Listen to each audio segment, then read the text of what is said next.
Well, on our way back to Northfield, where I guess on our way to Mohawk via Northfield from the Meadows, Addie Bear and I are on our way back. I was happy when I woke up because it was supposed to rain today at 2:30, 3 o'clock, and then they changed it. It's not supposed to rain at all. I don't know that I've been to a place where the weather changes quite as quick. Obviously, away on vacation or something, but I don't know that I've been to a place where the weather changes as quick as Northfield and even the Meadows. It just seems like hourly it can be dramatically different. Anyway, I was happy. I certainly wasn't going to complain about that.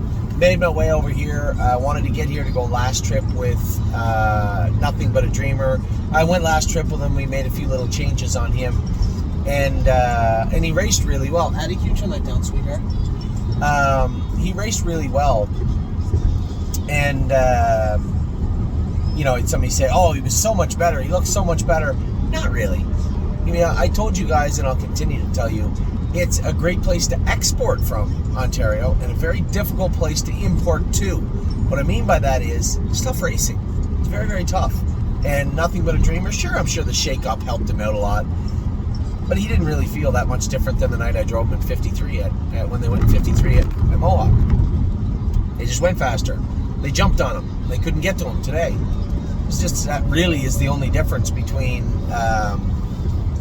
what I felt the only difference between 2 starts ago when I drove him at Mohawk and the start today. I thought the horse raced well today, but found a softer bunch and can race in there at least one more time, and then we can decide what we're going to do with Nothing But a Dreamer. But I think for a big, strong horse, he's still got lots to offer moving forward. Now, Tailgate Buzz, a little different situation. I didn't get off the gate as well as I wanted to with him, but I could see what was happening. Tim Tetrick was obliging, more than happy to drop me in front of him because he knew he wanted good cover. But where was I going to find good cover? I could see Wilbur going out of there with a long shot. Stickler, Hanover, and Jeremy Indoff ended up near the front. The horse I was watching was Ronnie Wren. He wasn't going in the hole in front of me. He was just going to continue on to the front. I've seen this play out a million times before. Now Ronnie's on the front with a couple of rubber ducks in behind him, and Anthony's first over with Tailgate Buzz with the other horse to beat right on my bumper with Tim Tetrick. So this is how in a blink of an eye, this is how I thought the race was going to play out quickly, and I decided I didn't like that. I didn't like that movie. So I pushed through the inside, and I left Wilbur Park because he was like 35-1. I guess I could have cut him loose in hindsight, but I didn't. And I guess that bothers me a bit because Tailgate Buzz is a horse that will end up in the preferred sale on a week from this coming Tuesday. I guess he does get to race once more. That's not the end of the world then. I should have raced. I should have just, should have just dropped him in the 6 hole and tried not to be first over or waited for cover. I just wasn't comfortable in doing that at that time with a horse that I thought we had fixed the issues that I saw in his last start, but maybe we didn't, right? And I know that Tailgate Buzz, it's only his 11th start. He's coming in on paper, looks rather fresh.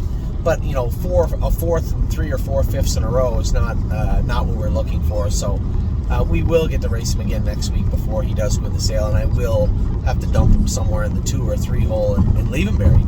Let him finish up strong because he just wasn't fresh today. And whether that be that he was off a week and a half or so, or coming off the virus, or just the trip or being pushed to the front in the first turn, he just wasn't as effective as I'd like him to be.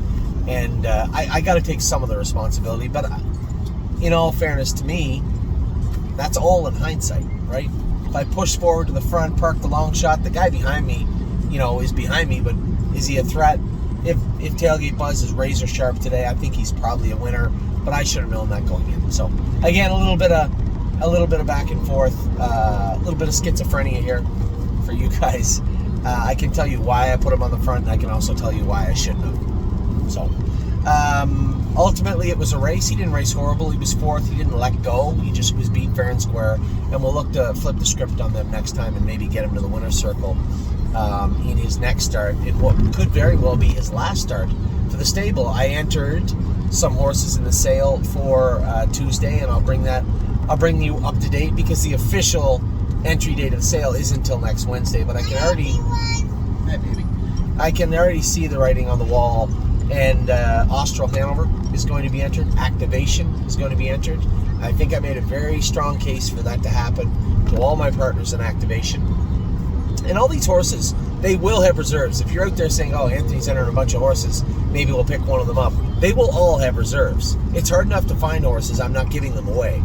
You know, they will have to be a seller's price or somewhere close to it, I think. So Austro Hanover, activation, Tailgate Buzz, my 1% is also going on there, is 4. Merchant Man is up there, is 5. Of course you can have a drink, honey. Oh, you have yours there? Can you open it by yourself? Yep. I don't know about that, but okay. Oh, wow, you're cheating. Oh, good job. Oh, you didn't get it. Here, give it to me before you break your tooth. Okay, I'll get it for you. So, that's 5. I have 7.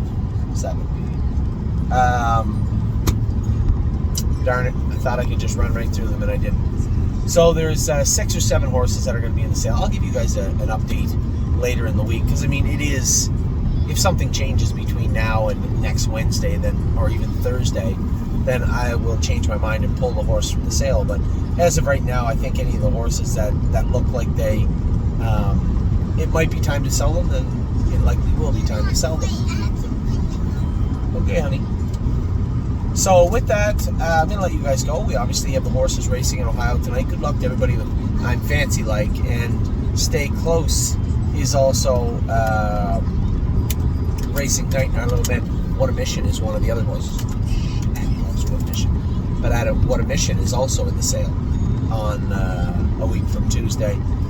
And for obvious reasons, Coupe de Ville is the other one. There's 7. I'm really proud of myself for getting all 7. Now, you might say to yourself, why are we doing this now before the finals? Because the finals are, for some of those horses, that's it, right? There's going to be straight competition after that. Some of them fit cheaper, like What a Mission's only got 3 lifetime wins, and they're quality horses. But as I said, I'm not giving them away. They're being sold at a point in time that should be advantageous to us. They're good horses. They're all good horses. There's no issues. But yearling sales are coming, and I'd rather be the first to the trough than the last to the trough.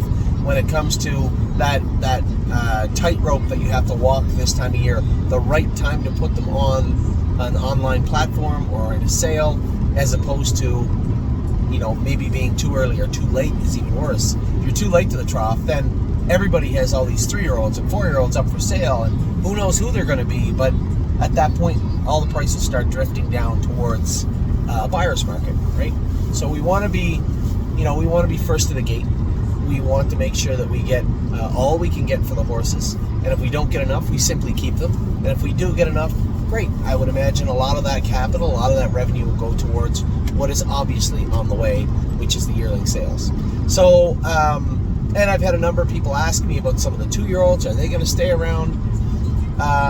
I think the roster we have right now is okay. I know we have some horses like Jayport Beach Boy and, some of the Ontario horses, some of the horses here that really haven't performed well.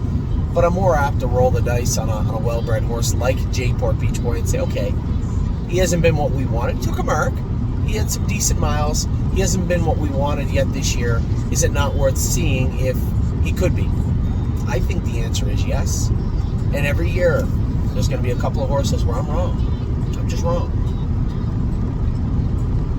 But I think the boat that we're sailing is pretty well equipped right now, and I like what I see from a lot of the horses. And I think not only have we had a pretty decent, probably more than decent, 2023, but it looks like we're set up, aside from any babies who might be able to buy, we're set up for a pretty good 2024. So really happy with what I saw from Nothing But a Dreamer. I told everybody my job is to assess all the horses, assess and reassess every week and say, can we take advantage of something somewhere else? Can we do better somewhere else? And I guess the answer was yes today with Nothing But a Dreamer. It's not always going to be yes, but he looked very good, very comfortable today at the Meadows. So we'll see what this win leads to. Who knows? We might get a very good form of Nothing But a Dreamer a little later in the season than we wanted, but especially in horse racing, better late than never. So with that, I'm going to let you go. Good luck to everybody in Ohio tonight. I'm going to make it back. Do my best to make it back for our girl horn player. I can't wait to race her really excited about tonight's race. I've been waiting to get this filly on a bigger track, and I'm really excited about tonight. So good luck to everybody. I'll talk to you all soon. I hope you all had a wonderful day thus far. And I will, as I said, talk to you all very soon. Take care.